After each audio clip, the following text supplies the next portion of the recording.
अस्सलाम वालेकुम स्टूडेंट्स, उम्मीद करते हैं कि आप सब खैरियत से होंगे। अच्छा जी, आज का जो हमारा टॉपिक है जी वो है ब्रांचेस ऑफ बायोलॉजी। तो हमने टोटल ब्रांचेस ऑफ बायोलॉजी हैं इन्हें टू पार्ट्स में डिवाइड किया था। जो फर्स्ट पार्ट था ब्रांचेस ऑफ बायोलॉजी का वो हमने प्रीवियस लेक्चर में प्रीवियस वीडियो में डिस्कस कर लिया था।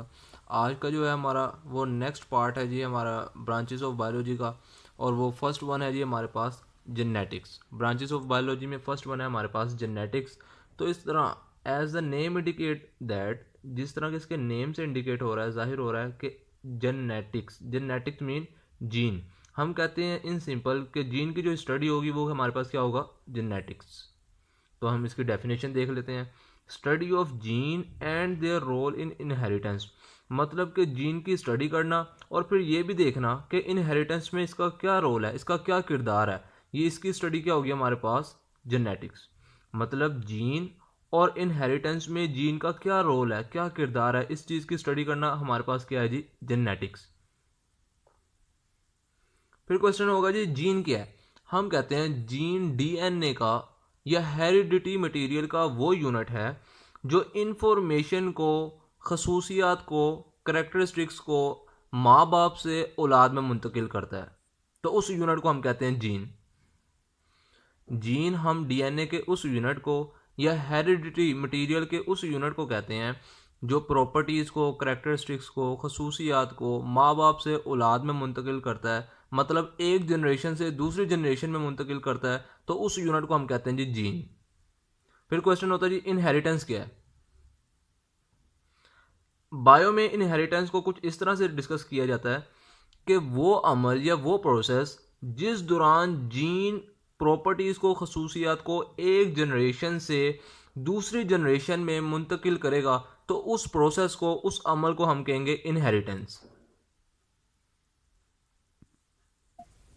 जैसा कि यहाँ पे लिखा भी है कि inheritance transmission of characters from one generation to another, यानी कि करेक्टर्स का, खसूसियात का, प्रॉपर्टीज़ का एक जनरेशन से दूसरी जनरेशन में मुंतकिल होना, मतलब माँ बाप से औलाद में मुंतकिल होना।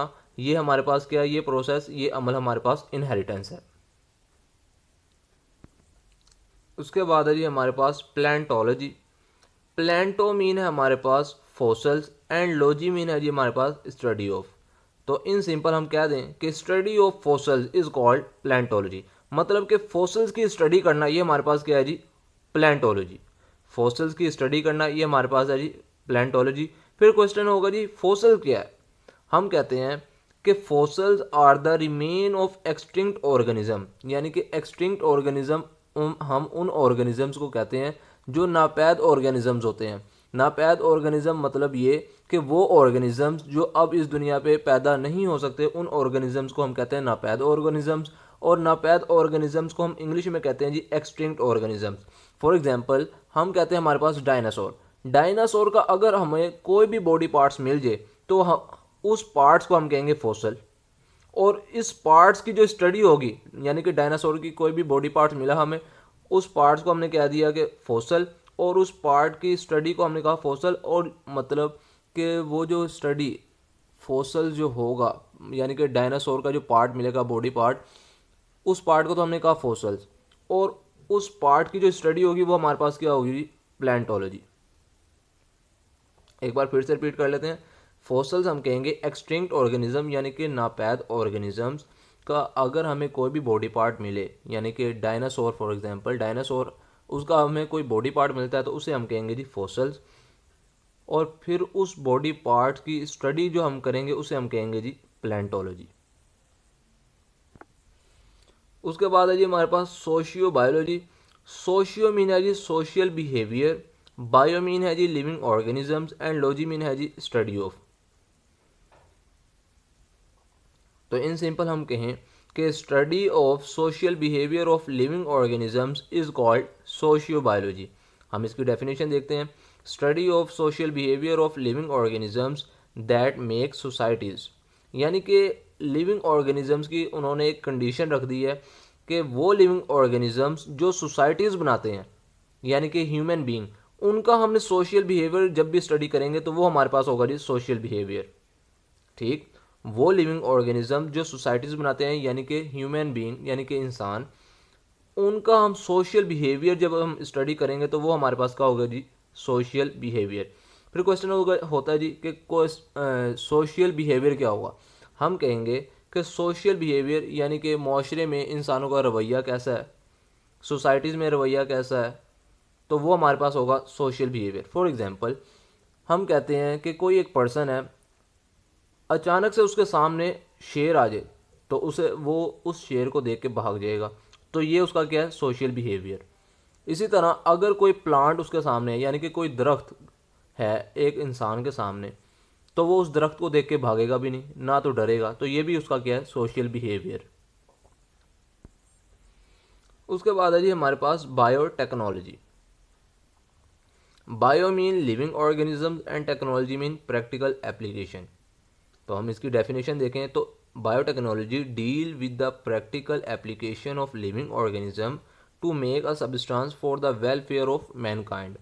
यानी बायोटेक्नोलॉजी बायोलॉजी की वो ब्रांच है जिसमें हम लिविंग ऑर्गेनिजम्स को प्रैक्टिकली तौर पे यूज़ करेंगे, यानी कि अमली तौर पे इस्तेमाल करेंगे।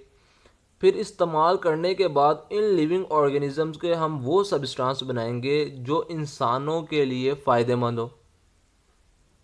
ठीक, हम कहते हैं बायोटेक्नोलॉजी बायोलॉजी की वो ब्रांच है जिसमें हम लिविंग ऑर्गेनिजम्स को प्रैक्टिकली तौर पे यूज़ करते हैं, यानी कि अमली तौर पे इस्तेमाल करते हैं। फिर हम इन लिविंग ऑर्गेनिजम्स से वो सब्सटेंस बनाते हैं जो इंसानों के लिए फ़ायदेमंद होते हैं। तो ऐसी ब्रांच को हम कहते हैं बायोटेक्नोलॉजी। फॉर एग्जांपल हम कहते हैं कि हम लोग प्लांट यानी कि जड़ी बूटियों से देसी दवाइयाँ बनाते हैं। तो जड़ी बूटियाँ यानी कि प्लांट हमारे पास क्या है, लिविंग ऑर्गेनिज्म।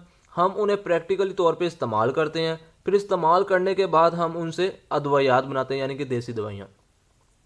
तो वो अद्वयात के हमारे पास सब्सटेंस है। अब हम वो अद्वयात क्यों बनाते हैं, उनका मकसद ये होता है कि हम वो अद्वयात इंसानों के लिए फ़ायदेमंद हो। तो हम लिख देते हैं कि वेलफेयर ऑफ मैनकाइंड।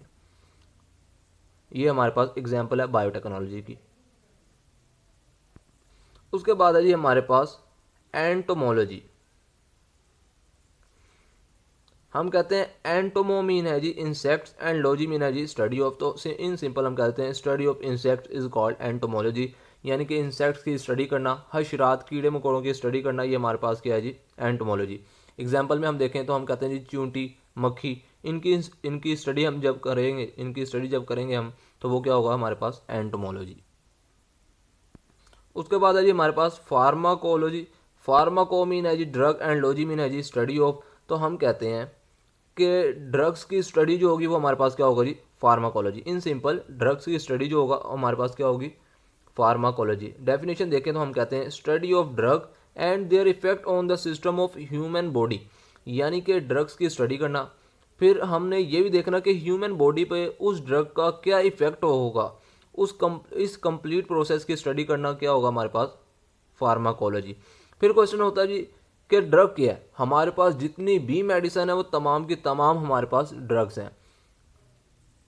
हमारे पास जितनी भी मेडिसिन है, अद्वयात हैं, चाहे वो नशावर अद्वयात हैं, चाहे वो पेन किलर हैं, तमाम की तमाम हमारे पास क्या हैं, ड्रग्स।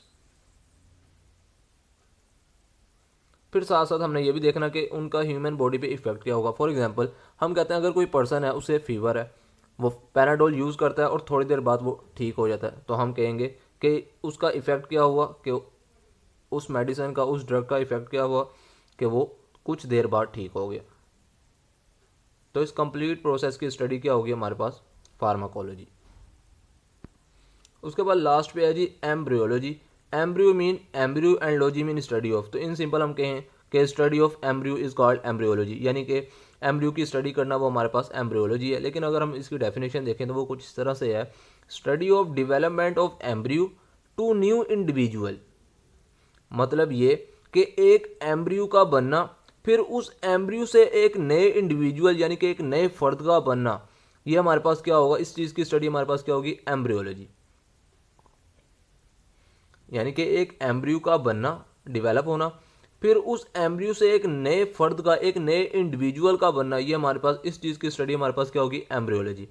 फिर क्वेश्चन होगा जी कि एम्ब्रियो क्या है। हम कहते हैं जब हमारे पास जाइगोट अपनी कंप्लीट डेवलप स्टेज को पहुंच जाता है तो उस स्टेज को हम कहते हैं एम्ब्रियो।